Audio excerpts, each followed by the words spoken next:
Maligayang pagdating sa Introduction to Forestry. Ito po ang Manggugubat TV. Magandang araw sa ating lahat. Bago natin simulan ang lecture, baka pwedeng pakipindot ang subscribe button para sa mga sumusunod pang educational video at pakilike na rin bilang pagsuporta sa aking channel. Maraming salamat! Ano mga ba ang forest o gubat? Ito ay tumutukoy sa lago ng mga puno, brushwoods, na siyang nagsisilbing cover ng malawak na parte ng lupa. Ang Pilipinas ay may total land area of 30 million hectares at around 50% ang characterized as forest land. Noong 1994, 5,686,055 hectares ang may forest trees.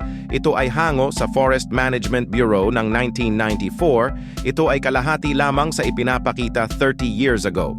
At para makonserve at maprotektahan ang old growth ng Dipterocarp Forest, ay inilagay ito sa National Integrated Protected Areas System o NIPAS ng Republic Act No. 7586 since January 1, 1992. Mula noon ay pinagbabawal na ang pagputol ng mga puno dito.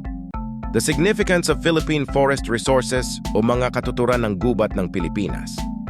Ang Philippine forest ay may 6 na magkakaibang uri ng kagubatan. Ito ay binubuo ng mangrove forest, beech forest, dipterocarp forest, pine forest, molave forest, at mossy forest. Kung meron mang ikapito ay paki-comment na rin sa ibaba at i-mention na rin ako para sa ating karagdagang kaalaman. Maraming salamat. Heto ang mga halimbawa. Una, the mangrove forest. Ito ay nasa mga freshwaters at sa mga sangang daan o crossroads ng karagatan o kung saan nagtatagpo ang tubig at lupa. Ito rin ay ang pinakaproduktibo at pinakakomplikadong ecosystems sa mundo. Ang forest na rin na ito ay tumutubo sa kahit anumang kondisyon ng kapaligiran neto at mabilis nitong napupuksa ang mga ordinaryong halaman. Ang mangrove forest ay napakayaman sa biodiversity na nagbibigay ng napakalawak na habitat ng mga uri ng hayop at uri ng halaman. Mayaman sa nutrients at pagkain sa lahat ng halaman at hayop, kabilang dito ang mga planktons, algae, fish at shellfish. Dito rin naninirahan ang karamihan sa mga ibon at mga mammal. Ang Pilipinas ay may around 47 true mangroves na nauugnay sa mga uri o species at meron nitong 26 families. Heto ang mga halimbawa ng mga pamilya ng mga species dito. Mag-take note na kamanggugubat.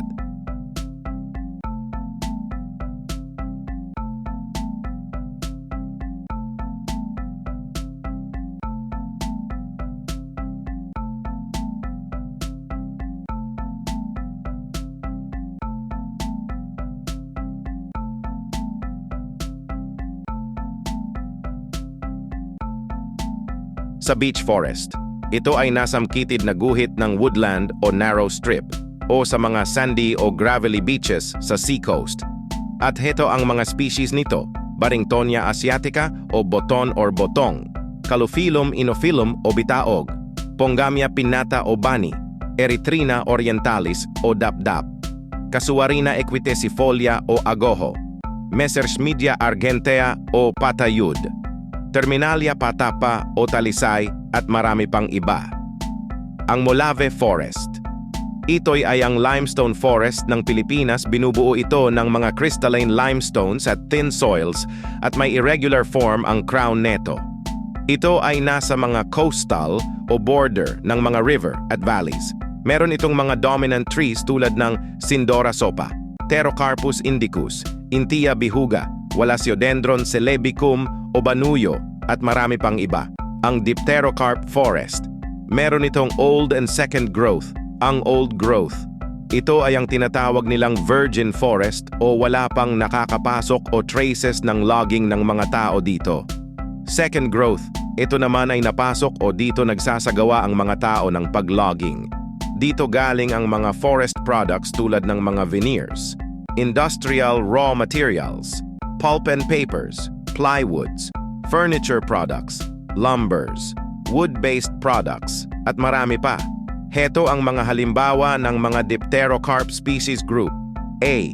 Apitong group, Dipterocarpus grandiflorus. B. Mangasinoro Shorea philippinensis. C. Philippine mahogany group red and light red mahogany. At marami pa. Ang pine forest naman ay matatagpuan ito sa mga lower montane tropical mountainous region na may rainforest. Ang mga species nito ay mga Benguet pine, Mindoro pine. Ang mossy forest ay nasa upper and tropical montane rainforest naman. Generally, ang climatic conditions neto ay may exceedingly moist at mas mataas ang exposure ng hangin dito. Kaya naman ang mga puno nito ay crooked at dwarfed. Ang mga makikitang species dito ay mga Lithocarpus, Zizygium, Dacridium, Podocarpus, Dacricarpus at iba pa. Manggugubat. Ayon sa Department of Environmental and Natural Resources ng Pilipinas, defines forest as land with an area of more than 0.5 hectare and tree crown cover or equivalent stocking level of more than 10%. The trees should be able to reach a minimum height of 5 meters at maturity. A forest consists of either closed forest formations where trees of various stories and undergrowth cover a high proportion of the ground, or open forest formations with a continuous vegetation cover in which tree crown cover exceeds 10%. Young natural stands and all plantations established for forestry purposes, which have yet to reach a crown density of more than 10% or tree height of 5 meters are included under forest. Kamanggugubat, kung ikaw man ngayon ay kasalukuyang nagre-review para sa board exam, at yan ang rason kung bakit nandito ka nanonood. Ang maipapayo ko sa iyo ay mas maigi pa din na mag-review ka sa iyong mga sariling reviewers o mga aklat. Maaari mo ding gamitin ito sakaling makatulong sa iyo. At kung sa tingin mo ay nakatulong ang videong ito, ay huwag mo naman sanang kalimutan ang pagpindot ng like at subscribe upang sa ganon ay marami pang darating na video katulad nito.